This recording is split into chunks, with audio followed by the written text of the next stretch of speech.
you do scare me a little on that show. I'm not gonna lie. I know, but I don't parent with tough love. You don't? No, that's a job. There's no comparison whatsoever.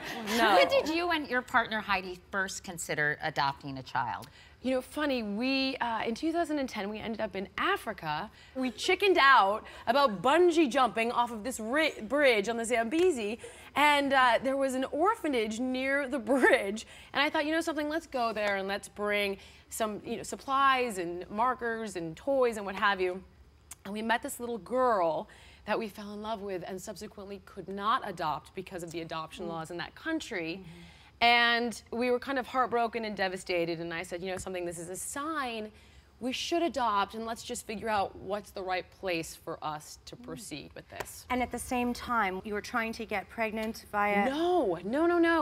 After we had so much trouble with trying to adopt a kid, Heidi actually said, this is insane, I'm gonna get pregnant.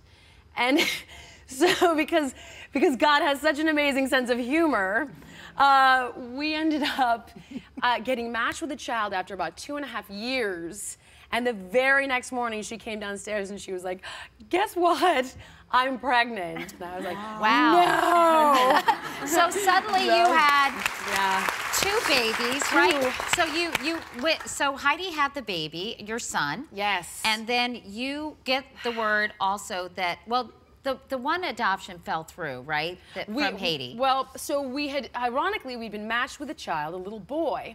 And we go all the way over to Haiti, and then they say, you know what, which is so par for the course with international adoption, we've changed our minds and we've decided that we need to match this young boy with a father. So I was like, okay, we're all the way over there. And I was like, let's go bring toys to the local orphanages. And Heidi comes up to me holding this little girl.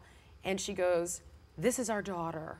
So she my daughter was 1 at the time, hands me Lou, and Lou just wraps herself around me.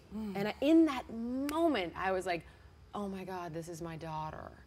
And I was like, what's the story with this little girl? And they said, she's going to Germany. And I was like, no, I don't think so.